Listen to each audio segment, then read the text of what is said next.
할렐루야, 참 좋은 아침입니다. 7월 26일 나사렛 아침 묵상을 담당한 찬양하는 나사렛교회 장도일 목사입니다. 우리의 삶 가운데 우리가 살아가는 이유가 있다면 그것은 우리의 입술을 통해서 또한 우리의 삶을 통해서 그리스도의 복음이 전도되어지고 이를 통해서 주를 믿는 백성의 수가 더욱더 늘어나기를 소망하는 줄 믿습니다. 이것은 비단 교회만이 추구하는 것이 아니라 성도의 삶 가운데도 우리가 추구해야 될 아름다운 목표인 줄 믿습니다. 그러나 가끔은 그 기준이 무엇인지를 우리가 잃어버릴 때가 있고 때로는 헷갈릴 때가 있습니다. 분명한 것은 그 안에 하나님의 말씀을 명확하게 세워갈 때 무엇이 구원의 역사인지를 우리가 알아가는 줄 믿습니다. 오늘 말씀을 통해서 더욱더 확고한 은혜 가운데 승리하는 저와 여러분 되기를 소망합니다. 오늘 이 아침 함께 나눌 말씀은 사도행전 15장 1절로 11절 말씀입니다.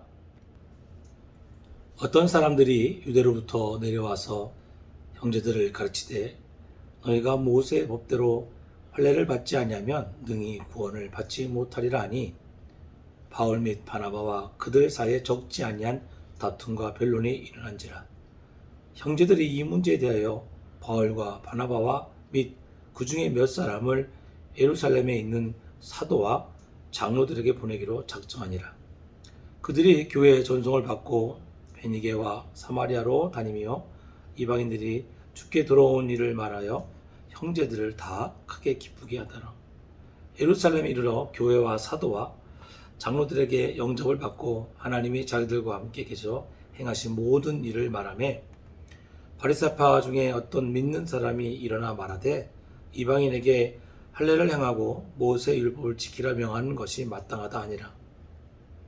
사도와 장로들이 이 일을 의논하러 모여 많은 변론이 있은 후에 베드로가 일어나 말하되 형제들아 너희도 알거니와 하나님이 이방인들로 내 입에서 복음의 말씀을 들어 믿게 하시려고 오래전부터 너희 가운데서 나를 택하시고 또 마음을 아시는 하나님이 우리에게와 같이 그들에게도 성령을 주어 증언하시고 믿음으로 그들의 마음을 깨끗이 하사 그들이나 우리나 차별하지 아니하셨느니라. 그런데 지금 너희가 어찌하여 하나님을 시험하여 우리 조상과 우리도 능히 매지 못했던 몽해를 제자들의 목에 두렸느냐? 그러나 우리는 그들이 우리와 동일하게 주 예수의 은혜로 구원받은 줄로 믿노라 하니라. 아멘.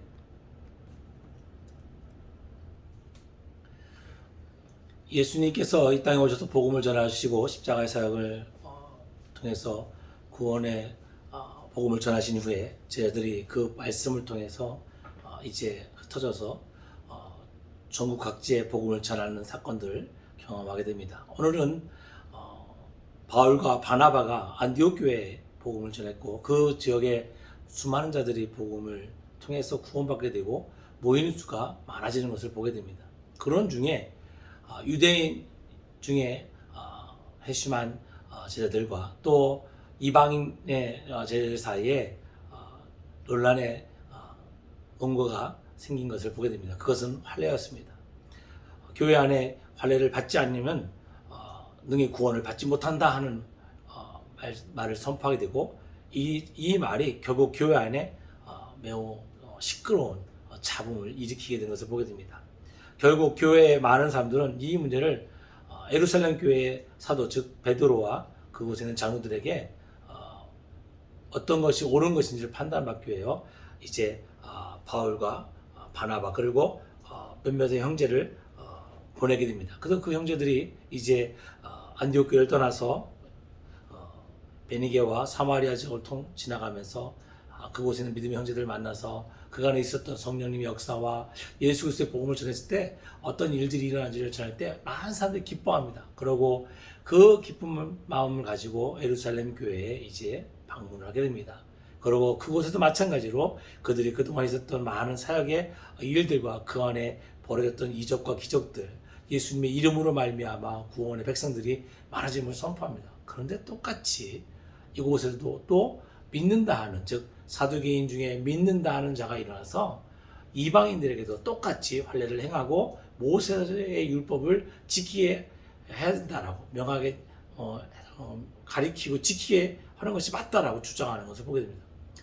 문제를 안고 가는데 결국 이 문제가 그곳에서도 똑같이 벌어지고 있었던 것입니다. 이 일이 있어서 결국 그곳에 사도와 장로들이 변론하게 됩니다. 많은 이야기를 나눕니다. 결국 이 모든 결론의 정지 후에 이제 사도 베드로가 그들에게 선포합니다.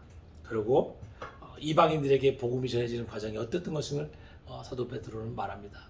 하나님께서 이방 민족들을 사랑하사 그들을 위해서 하나님께서 나를 너희들 사이에서, 즉 유대인들에게 불러 세워 나의 입술을 통해서 예수의 복음이 전포되었고 그들이 하나님의 백성이 되지 않았느냐, 이렇게 말씀을 전합니다. 그리고 하나님께서는 차별적인 사랑을 주신 것이 아니라 하나님께서는 우리의 마음을 알았고 또 그들의 심령의 갈구함을 알고 있었기 때문에 차별하지 않는 동일하신 은혜로 그들을 구원하셨다 했습니다. 그러면서 사도 베드로는 이렇게 말합니다. 너희가 어찌 하나님을 시험하느냐. 우리도 능히, 우리 조상도 능히 매지 못했던 몽해를 제자들에게 매려하느냐라고 반문합니다. 그리고 마지막으로 사도 베드로가 선포합니다. 우리는 그들이, 즉 이방인들이 구원받은 가장 큰 이유는 주 예수의 은혜로 구원받은 줄을 믿는다라고 오늘 말씀을 맺는 것을 보게 됩니다. 율법의 삶인지 아니면 은혜의 삶인지 오늘 말씀을 통해서 두 가지로 구분되게 됩니다. 똑같이 예수를 믿고 똑같이 은혜를 받았는데 어떤 자들은 아직도 옛 구습에서 벗어나지 못하는 삶을 살아가는 것을 보게 됩니다. 오늘 말씀은 단지 그저 안디옥 교회와 예루살렘 교회 안의 모습으로 볼 수 있지만 오늘날 오늘을 살아가는 우리의 삶 가운데도 나는 과연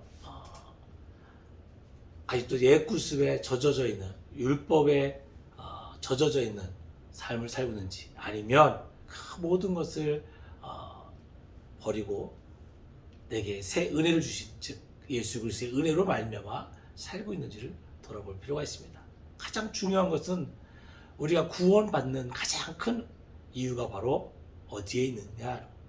많은 자들이 착각하는 것은 어떤 많은 능력을 받고 어떤 많은 일을 행하고 선한 일을 행하고 헌금을 많이 하고 교회를 건축하고 뭐 이런 식으로 구원을 포장합니다. 그러나 그 모든 것은 구원과 전혀 관계가 없다는 것은 우리 이미도 알고 있습니다. 구원의 은혜는 오직 예수 그리스도의 은혜로 말미암아 허락되고 있음을 알게 됩니다. 그래서 오늘 말씀은 율법이 아닌 은혜로라는 겁니다. 우리 삶이 은혜로 살아가는 것이지 율법으로 살아가는 것이 아니라는 것입니다. 사랑하는 나사렛 아침 묵상 성도 여러분, 여러분의 삶은 과연 무슨 삶으로, 어떤 삶으로 지금 살아가고 계십니까? 하나님께서 말씀을 통해서 우리에게 주신 것은 우리가 그 율법에 얽매여, 그 법에 얽매여 사는 것이 아니라 그 모든 것을 벗고, 즉 해방되어 예수 그리스도의 이름으로 말미암아 구원받은 백성으로 주어진 날마다의 삶 가운데 은혜의 삶이 되고 그 은혜의 삶을 이웃에게, 친구에게, 지인에게 전하는 삶이 되어지기를 하나님은 원하시는 줄 믿습니다. 율법적인 삶은 많은 법령을 만들고 규칙을 만듭니다. 그러나 은혜의 삶은 그렇지 않습니다. 은혜의 삶은 서로 인정하고 서로 평등하고 서로에게 하나님의 사랑을 전하는데 기쁨으로 전하게 되는 줄 믿습니다. 가장 중요한 것은 이 모든 것이 예수 그리스도께서 우리에게 허락하신 은혜임을 선포하게 되는 줄 믿습니다.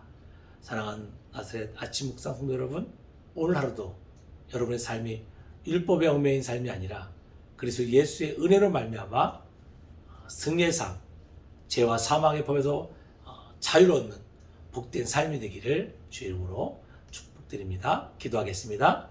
거룩하신 아버지 하나님 감사합니다. 우리가 행함으로 받는 은혜가 아니라 우리가 예수 그리스도의 은혜로 말미암아 받은 구원을 기뻐하게 하고 찬양하며 전하는 저들 되게 하여 주옵소서.